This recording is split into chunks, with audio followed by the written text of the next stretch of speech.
Zipper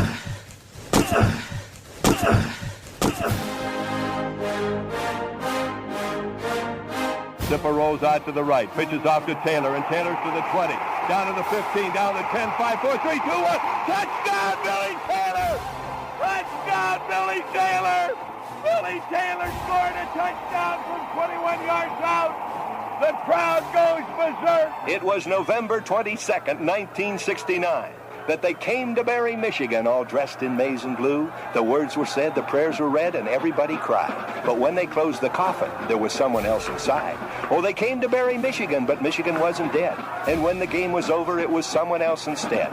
11 Michigan Wolverines put on the gloves of gray, and as the organ played the victors, they laid Woody Hayes away. Under center is Wangler at the 45. He goes back. He's looking for a receiver. He throws downfield to Carter.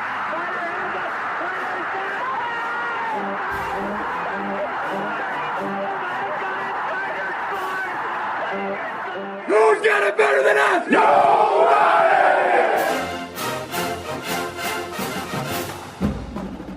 Welcome to the Michigan Man Podcast on Wolverine Sports Radio, a member of the V-Sporto Network, and in partnership with SB Nation's Maize and Brew, for Wolverine fans from coast to coast.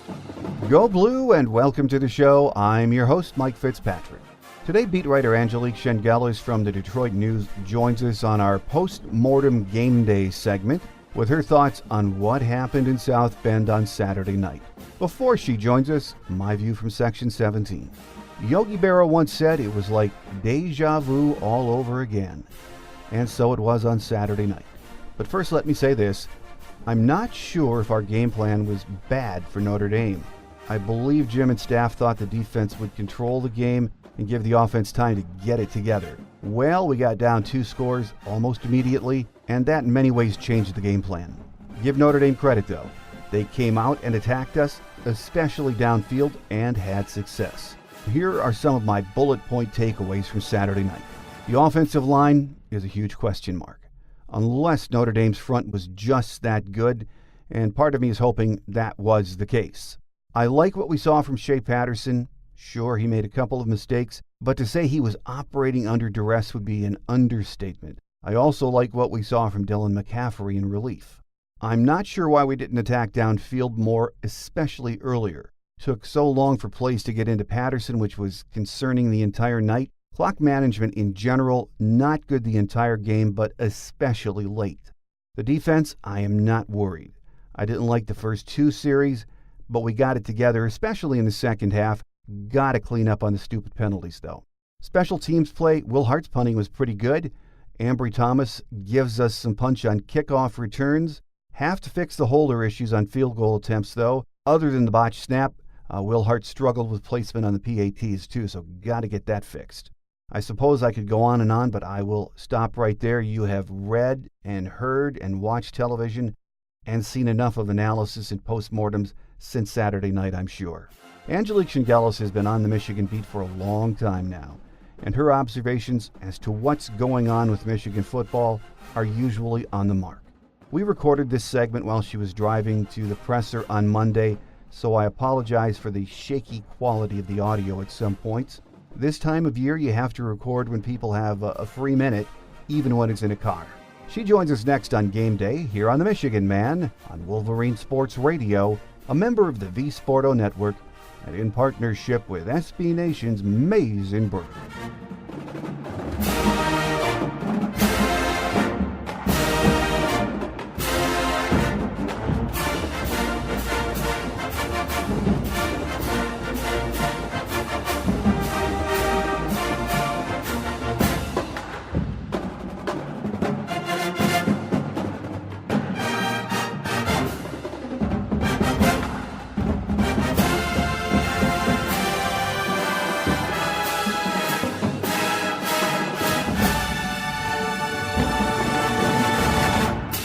With us on our Game Day segment today, as we unfortunately do our post-mortem on what happened Saturday night in South Bend, is beat writer Angelique Chengelis from the Detroit News on her way to Jim's Monday presser. Welcome to the show, Angelique. To the post-mortem presser, I guess, is yeah. what we could call it. Unfortunately. Yeah, it'll be interesting to see how he reacts, because sometimes you don't know. Sometimes he is a little bit more forthcoming after a loss, and sometimes he's not. He stares a lot. So we'll see which Jim we get today. Well, looking back on Saturday, Angelique, I mean, where to begin? Given all the preparation time for the opener for Notre Dame, how can you explain what many people think was a team not prepared for that game? Yeah, I mean, that was exactly what I wrote in my running game story. As I'm watching this game, it reminded me of watching the bowl game, where I'm like, well, they had a month to prepare for that bowl game,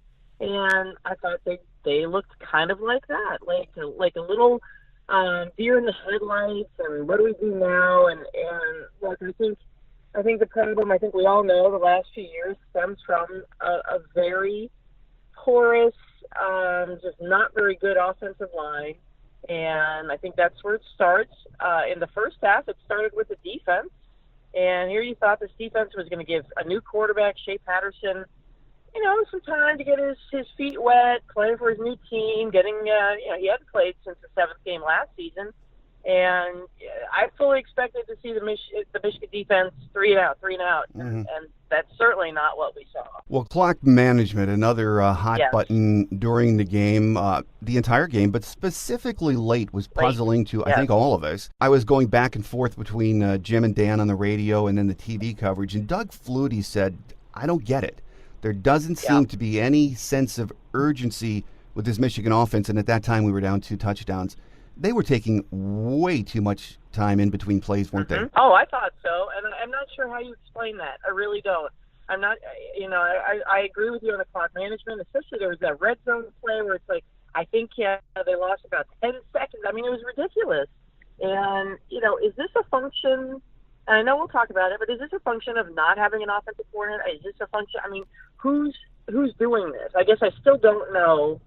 Ultimately, it's got to be Jim with the final stamp, but I think that's where the blame goes for this is Jim Harbaugh. But I think it's really hard to dissect and diagnose because it's hard to know who's doing what. And I think the blame for the time management has to go on Jim Harbaugh. And this is not, but what we saw Saturday night is not new. I mean, there have been issues with his time management during his 3 previous seasons. So I think it's something, he's talked about looking and analyzing himself and what he needs to do better, and that's certainly a good starting place. Well, and I know as we're just touching on the time management thing, it's a topic Jim rolls his eyes at, as you know, doesn't like to talk about it. Yes.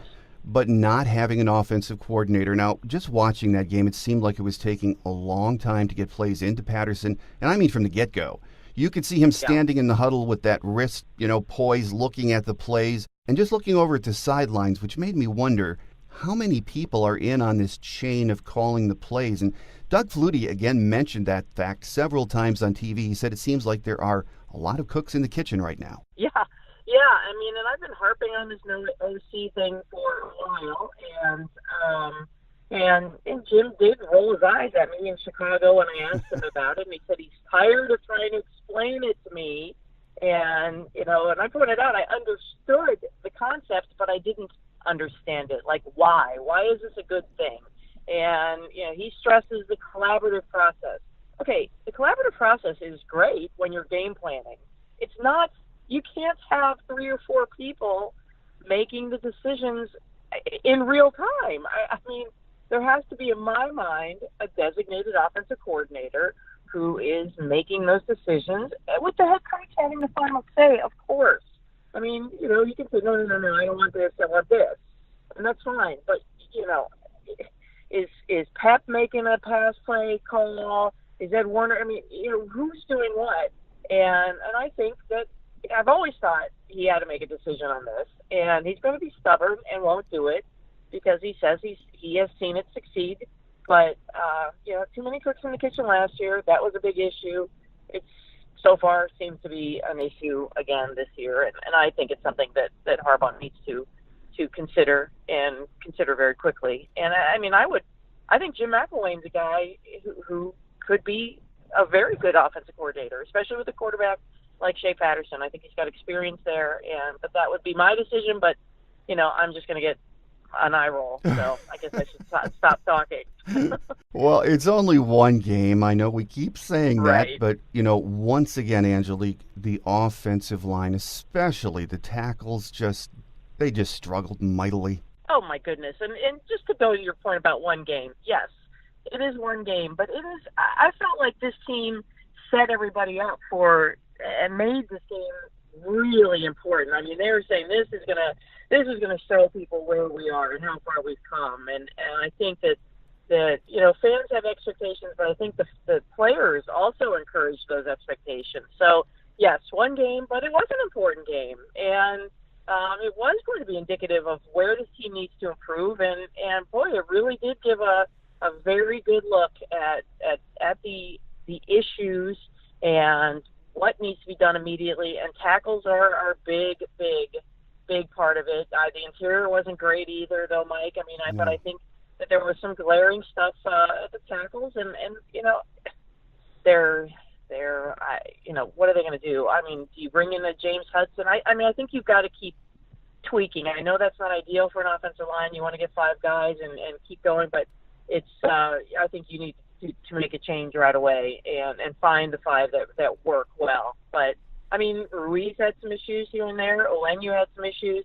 It was across the board, and but I think that they've got to make some decisions. I mean, maybe you bring Spinellis in at right guard. I mean, he was in a pretty thick competition with Onwenu. So I mean, you just got to find something that works better than this. It's not going to be great, but it's got to be better than what we saw Saturday night. Well, a lot of media, especially from a national perspective, Sunday were writing that the offense has no imagination, that it's vanilla from a play calling perspective and even a style. And I'm not sure after 1 week if I can totally buy into that, because you and I talked about this before we started taping. I'm beginning to think that game plan was maybe not a bad game plan. It was based out of necessity, thinking the defense was going to be in charge and the offense could be, I don't know, I guess vanilla. I hate that term. But yeah, they maybe just a little conservative. Yeah. Yeah, and I think when you got down those 2 scores, that really threw things out of whack. Oh, totally, and I agree. I mean, I have no problem if the game plan was to ease Shea and this offensive line into the flow of a game like this, big stage, noisy, everything that we all saw. But yeah, I mean, not having the defensive showing early definitely hurt. But I will say, and I mean, I really thought the way they opened the second half, Michigan opened the second half, was how they would open the game. Mm-hmm. I mean, I really thought that they would make a statement from the get-go, from the first play. I mean, I envisioned it as, Patterson's going to go deep. I thought, hit somebody deep. I didn't know Nico Collins, but that kind of play. And, that fires up a team, and Shea certainly is capable of doing that. And sometimes I just feel like it's like there's a lack of trust sometimes with the offensive players, and sometimes I think you need to let them play. And I feel like a little bit like they've got the reins on them a little bit, and I think going forward you've got to let Shea do his thing, and if that means a little more hurry up, no huddle, I think that's what they have to implement. But I would agree with the. I don't want to say vanilla either, but I would agree with the unimaginative play calling. And is that Pep Hamilton? It might be. I just think you've got to look very hard at the talent you have. And look, I know Tariq Black's out, but he's one player, and they have other receivers. And you just got to make things happen. And involve, where was Chris Evans? I don't know where he was in the first half. People have asked me. I don't know. I mean, you got to get these guys more involved. And just, I thought the play calling was not great. But I haven't thought that for a while either. Well, one thing I kept wondering watching is why aren't we taking at least some shots downfield and backing that D off? And I mean, Notre Dame did it and worked, and I'll tell you what, they were bringing it against us, but Michigan's defense was coming after Wimbush. He still made the plays. He still went downfield. Yes. Mike, it reminded me a little bit of was it the Penn State game last year, McSorley, some of those 50-50 balls, the jump balls. He just had receivers who went up and got the ball, and I'm not saying that was every time McSorley threw, but it felt like that a little bit watching those plays Saturday night. And they did have big receivers, 6'4", close 6'5", but, Michigan's got big guys too. I mean, I really thought Zach Gentry would be a bigger factor because I think, with his size and, he can be a mismatch issue. Nico Collins is sizable. Give these guys a chance. And, I totally agree with that assessment by you because I was wondering where that deep threat was. And again, opening play, 52 yards in the second half, I thought, well, okay, that's what I thought they'd be showing a little bit more of because they do have the weapons. But, I guess you can argue, well, Shea didn't have much time to throw. The protection wasn't there. Well, yeah, he can make it happen. I think that we saw signs of that, and they've got to take advantage of that. No, absolutely. I think we've got to give that offense, give those players a chance to make the plays. And over on defense, though, as aggressive as this defense was and is going to be, we know, moving forward the rest of the year, they did not make big plays, forced turnovers, dropped an interception. The touchdown in the second quarter where Hawkins at least knocked it down. I mean, he was in position. Yes. That's what I'm talking about making plays. We just, on both sides, don't seem to be able to do that right now. No, and the penalties. I mean, those were glaring in the first half, obviously. I mean, the third down conversions and the penalties on third downs in the first half, I thought, well, where is this defense? Where's their head right now? And, they did get it together, but, I have defended the defense last year, late in games, when they were giving up big plays, because that is, that's what you're going to get with Don Brown. He's always going to go for it. He's always going to blitz. He's always going to come hard at the quarterback and go after the ball. But, I thought at that point last year it was because the offense wasn't giving them a break and they were not getting breathers. And yes, when you're that tired of a defense, you're going to give up plays. Well, this was the start of the game, and there's no excuse there. And, I think that Don Brown, like every coach, he can be stubborn too, but I thought that they made some adjustments, and I thought that was evident. I mean, losing Metellus, that was kind of a big deal at that point too. Mm-hmm. I mean, that was a critical point in that drive, and there was just so much bad. I mean, we haven't even talked about special teams. There was the high, but there was also the problem with the snap, the hold. With us on our game day segment / postmortem of the Notre Dame game is Angelique Chengelis from the Detroit News. Angelique, poor Shea Patterson, he ran for his life all day, and he's mobile, and he still had to get out of there and take off. He still did some good things considering the pressure he was under. There were some good signs. Yeah, I don't think quarterback was an issue, Mike, and I know people. I've seen people on Twitter, I think from other teams, saying, "Oh, yeah, I thought they were just a quarterback away."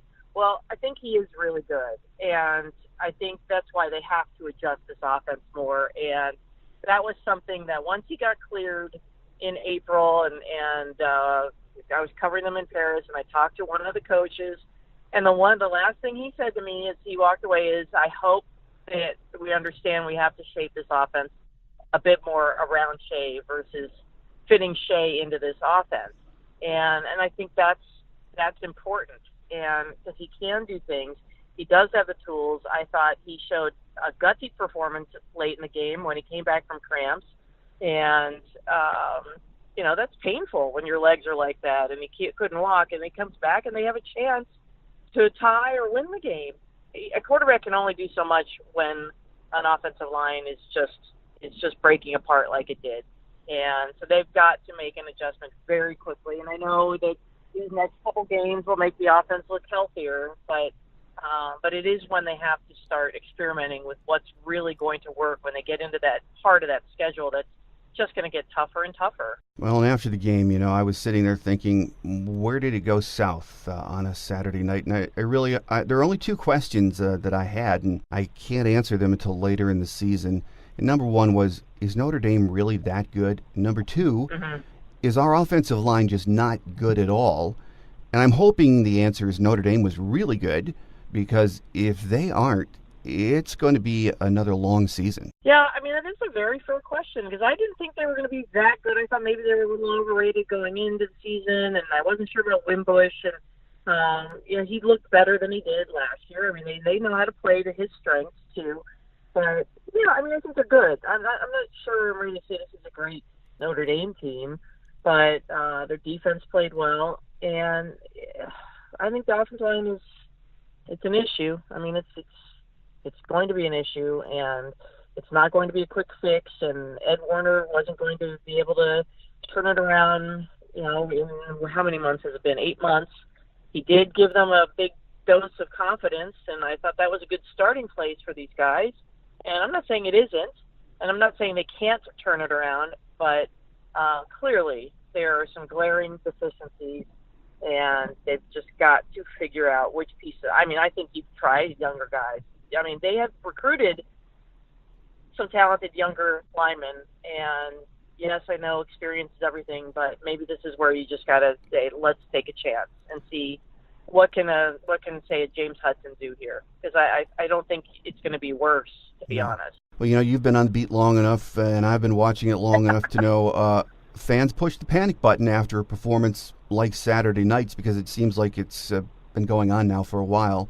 But you really can understand the growing sense of frustration, can't you? Oh my goodness! I mean, it's been building for 10 years. It feels like there have been some moments of some high moments, but this many years without a win on the road against a ranked team. You have a team that's hyped and hyped and hyped, and a coach that draws attention, and a coach that is not entirely popular on a national level with media. So, he's going to get poked and poked a little bit more. And Michigan is always under the microscope, and that's something to be proud of. I'm sure if you're a Michigan alum that people care so much. But yeah, I mean, I certainly knew the meltdown would be coming, and it's again, I go back to expectations were very high, and not because I'm saying, I think they're going to be a 10-2 team, because I don't get to see practice. I'm basing it on the confidence level I'm reading from the players and the coaches, and I got to tell you, I really felt in the last week and a half, just because it was getting repetitive how players were talking about the offensive line, that it felt like they all had a script. And I felt it early on when they were asked about Shea Patterson. They all said the same things, and they weren't inaccurate, but they were all saying the same things. And then the same things about the offensive line. They're better. They've just taken a huge step.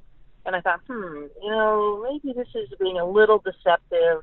And but at the same time, they were talking themselves up and talking about how big this game was at Notre Dame and how the world's going to see who they are. And, you got to be careful with that, too. Mm-hmm. And even though you want to project confidence, you have to also understand that you are changing the balance of expectations. And it's, that's tough to live up to when you know that there are still deficiencies. Yeah, absolutely. In the off season, when friends, family, listeners would ask me if I thought this was Michigan's year, my answer always was, and is especially after Saturday night, are you kidding me? With this schedule, I think 10-2 would be great. That's what I thought coming in.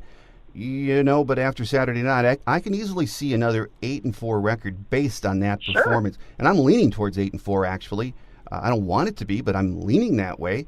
That was just on so many levels a troubling performance, Angelique. It was, and I hate doing preseason picks because you don't know what a team looks like, and I always say, I'm like this with rankings. I've always been this way. Mid-October is when they should start, because that's when you really get a legitimate sense of who these teams are and how good they are.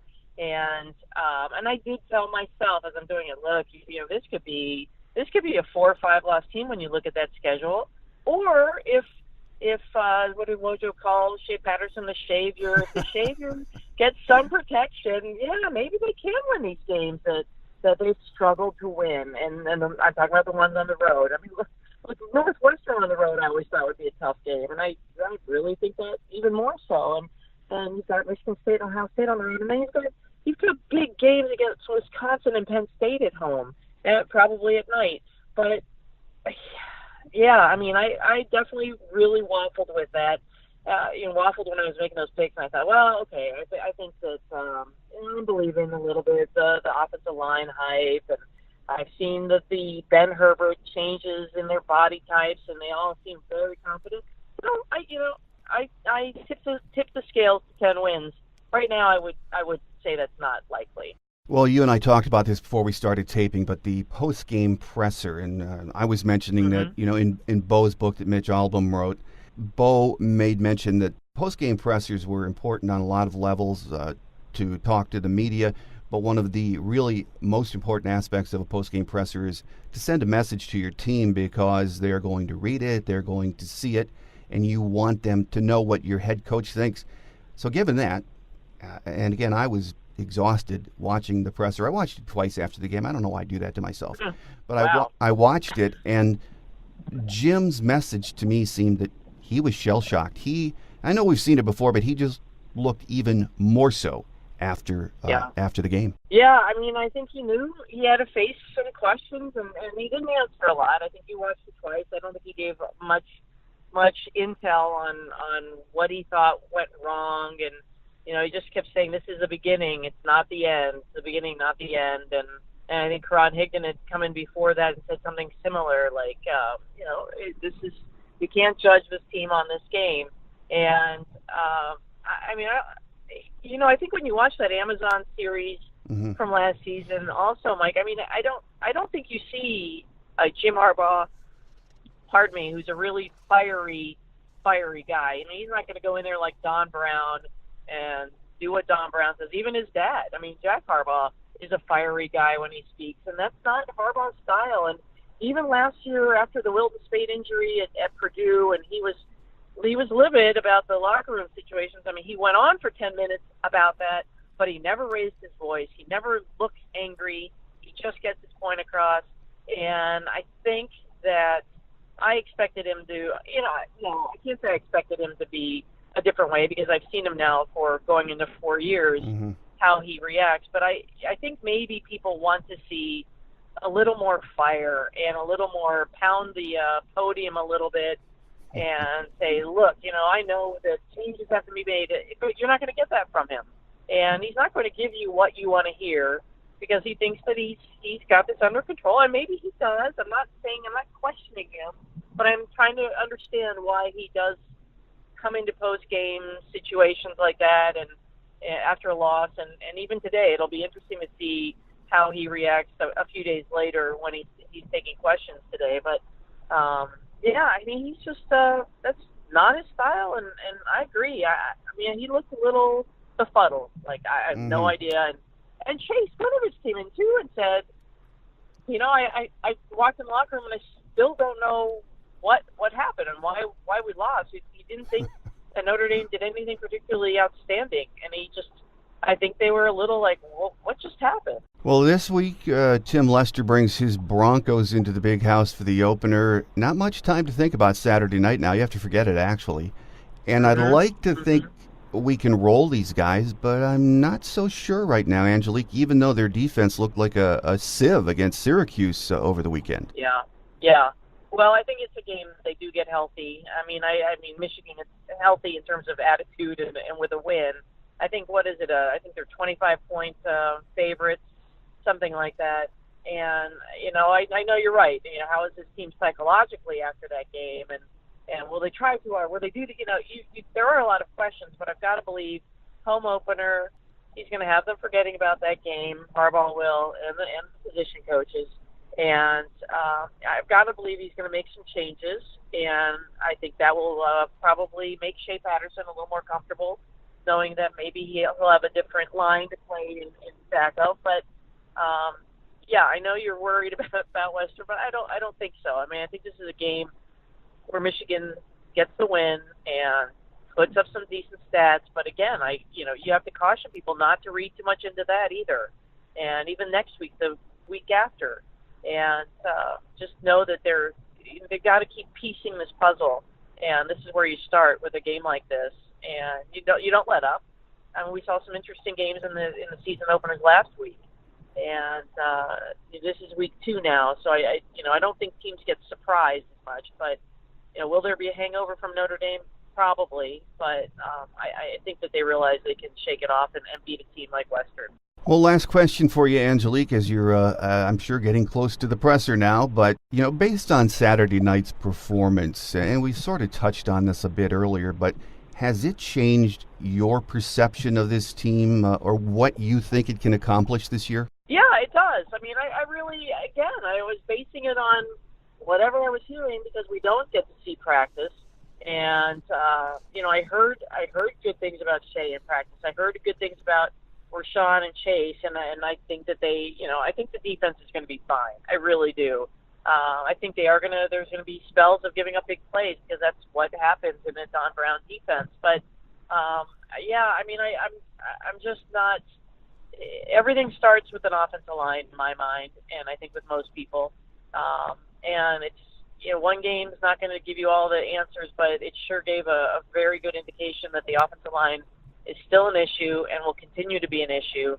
And I think that's going to be the difference with a couple of games I thought would be wins. I think now are probably going to be tougher to get those wins because of this offensive line unless they can find a couple pieces that they can insert that'll make a difference. I don't think it's going to be that big of a difference, but or they change how they run this offense, and I think that's probably the better option. And you got to play to Shea Patterson's skills and what he does best, and depart a little bit more from what Jim Harbaugh does, and be a little more creative. And if they do those things, then I think they stand a chance to get those wins that I thought they'd have. But right now, the way it is, no. I mean, I think you're looking more at 4 losses. Well, with us on our Game Day segment this week has been beat writer Angelique Chengelis from the Detroit News. And as we said a couple of times, she's on her way to Jim's Monday presser. So we look forward to seeing what you have to say in the Detroit News on that and the rest of your coverage during the week, Angelique. Always a pleasure. We thank you for your time, and we look forward to that next visit. It's always my pleasure, Mike. Thank you for having me on. Quick Hits is next as we wrap it up for another week here on The Michigan Man on Wolverine Sports Radio, a member of the V Sporto Network, and in partnership with SB Nation's Maize and Brew.